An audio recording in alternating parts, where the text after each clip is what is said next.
Hello friends, welcome to my channel plant bonsai in nature with all में। और firstly I want to request to all of you, please subscribe my channel plants bonsai and nature with all and also like it and share it. तो चलिए आज हम बात करते हैं एक औषधीय पौधे के विषय में, जिसे आप सभी लोग जानते हैं और मेडिसिनल काफ़ी यूज़ है इसका, दवाइयों में यूज़ किया जाता है ये पौधा गिलोय। जहाँ तक मैं समझती हूँ सभी ने इसका नाम सुना होगा गिलोय का। पीछे जब अभी कोरोना पीरियड चला तो अक्सर घरों में कोरोना के समय में मैंने देखा कि ये गिलोय, पपीते के पत्ते वगैरह का जो जूस है, काढ़ा है, ये पिया गया काफ़ी टू एनहांस अवर इम्यूनिटी। यानी कि ये जो है ये इम्यूनिटी को क्या करता है, बढ़ाता है ना। तो चलिए आज हम बात करते हैं गिलोय के पौधे के विषय में। चलिए तो सबसे पहले तो हम यही देखते हैं कि हम इसको कैसे ग्रो कर सकते हैं अपने घर पर। देखिए ये बीजों से भी ग्रो कर सकता है, फ्रॉम सीड जर्मिनेशन के माध्यम से, एंड आप इसको इसके स्टेम कटिंग के द्वारा भी आप इसको लगा सकते हैं, है ना। मिट्टी का मैं आपको सबसे एक अच्छा तरीका मैंने आपको अक्सर यही बताती हूँ कि आप 50% गार्डन सॉइल लें, 25% सैंड लें एंड 25% उसमें आप कंपोस्ट लें। वर्मी फॉर्म कंपोस्ट भी लिख सकते हैं, या काउडंग जो गाय के गोबर का जो खाद होता है उसको आप यूज़ कर सकते हैं। तो इस मिक्सचर को आप एक डिस्पोजेबल में लें और उसमें आप बीज को 1.5-2 इंच नीचे तक का बीज को उसमें आप अंदर बो दें और पानी डाल के आप इसको शेड में 15-20 दिन के लिए हल्का सा वाटरिंग करें। आप इसको रख दें ग्रो होने के लिए। आप देखेंगे कि after some time new sapling will come out. और जब भी आपको कटिंग से लगाना हो, स्टेम कटिंग से, तो आप ये ध्यान रखें कि लगभग एक पेंसिल के बराबर के आप कटिंग्स तैयार कर लें स्टेम की इसके। और उस पर्टिकुलर स्टेम में नोट्स होंगी, गांठें होनी चाहिए, जो आप नीचे रूट मतलब ज़मीन के अंदर जो हिस्सा आप डाल रहे हैं स्टेम कटिंग का, उसमें नोट्स ज़रूर होनी चाहिए। गांठें आप देखेंगे छोटी छोटी दूरी पर गांठें होती हैं इंटरवल्स पर, तो वो ज़रूर होनी चाहिए। और आप स्टेम कटिंग से भी इस तरीके से, उसी तरीके से आप सॉइल को प्रिपेयर करके you can grow giloy plant from cutting also, है ना। तो ये तो बात हुई कि हम गिलोय को हम कैसे लगाएं। और अब हम चलिए इसके कुछ मतलब बेनिफिट्स और कुछ हार्मफुल इम्पैक्ट की भी हम बात करते हैं इस वीडियो में। देखिए ये जो गिलोय है इसमें copper, iron, phosphorus, zinc, calcium, magnesium, ये सब बड़ी प्रचुर मात्रा में पाया जाता है। इस कारण बुखार, पीलिया, गठिया, इवन डायबिटीज़ और यूरिन रिलेटेड प्रॉब्लम्स में इसका इस्तेमाल किया जाता है मेडिसिन्स के फॉर्म में। और इसमें एंटी इन्फ्लेमेटरी और एंटी कैंसर प्रॉपर्टीज़ भी पाई जाती हैं, एंटीऑक्सीडेंट भी पाए जाते हैं, और साथ ही साथ ये इम्यूनिटी को बढ़ाने में भी सहायक है ना।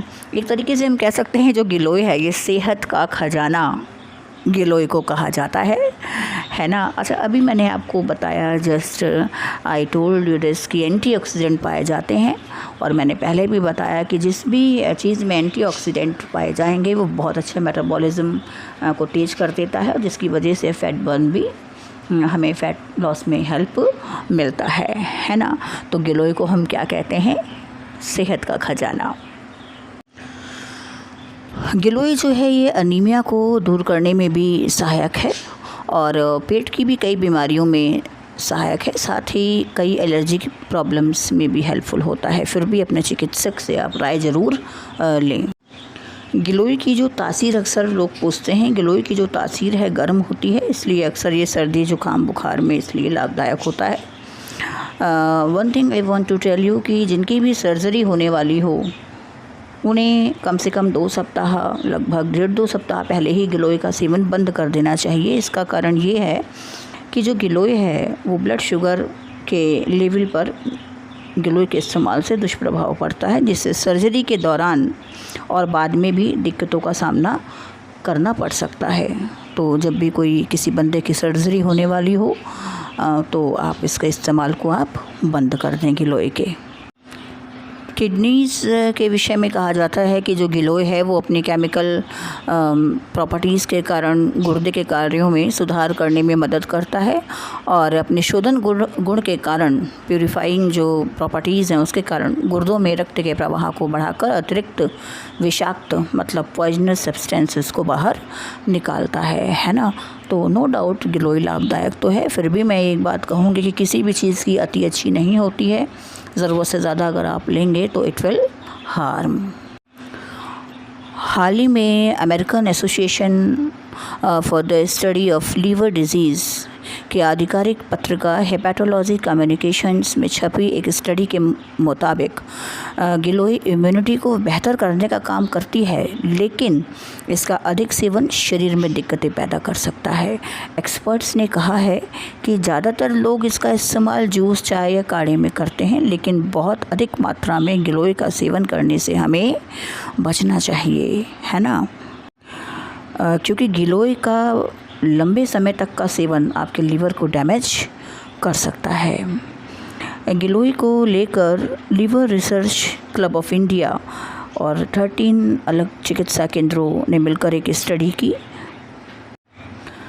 जिनमें एक्सपर्ट्स के मतलब मुताबिक स्टडी में ये सामने आया कि बहुत से मरीजों के लीवर की समस्या मुख्य रूप से गिलोय से ही जुड़ी हुई थी, क्योंकि ये लोग ना तो मतलब शराब पीते थे, ना ही डायबिटिक थे, ना ही इनमें थायराइड की प्रॉब्लम थी और हाई ब्लड प्रेशर की प्रॉब्लम भी इनमें नहीं थी।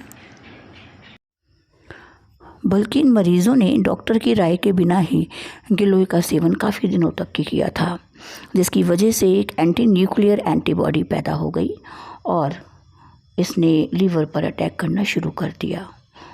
इसलिए मैं ये फिर लास्ट में वीडियो के कहना चाहूँगी कि लाभदायक तो बहुत है ये गिलोय, पर इसका इस्तेमाल बगैर डॉक्टर की सलाह के बिना आप ना करें और ज़रूरत से ज़्यादा क्वांटिटी में आप ना लें। आप चाहें तो सुबह शाम थोड़ी सी क्वांटिटी में आप सुबह शाम इसको एज ए मेडिसिन आप ले सकते हैं, लेकिन ज़रूरत से ज़्यादा फ़ायदा करने के चक्कर में कहीं ऐसा ना हो जनाब कि ज़्यादा नुकसान हो जाए। तो आज की इस वीडियो को मैं यहीं पर फिनिश करना चाहूँगी। इसमें मैंने गिलोय के विषय में आपको ये बताने की कोशिश की कि हाँ, हम भी सुनते हैं कि गिलोय बहुत लाभदायक है, लेकिन it can damage our liver if we use it in major quantity. ज़्यादा क्वांटिटी में अगर आप इसको यूज़ करेंगे तो ये नुकसानदायक है ना। तो किसी भी चीज़ का मैं समझती हूँ सीमित इस्तेमाल ही आपकी हेल्थ के लिए लाभदायक होता है। और अंत में मैं ये चाहूँगी कि please subscribe plants bonsai and nature with all and also share it. इसके साथ साथ मैं आपको बताना चाहूँगी कि I am also available on anchor.com पर। आप एंकर पर भी आप ज़िंदगी पॉडकास्ट के नाम से आप मुझे सुन सकते हैं। And in the last, goodbye friends.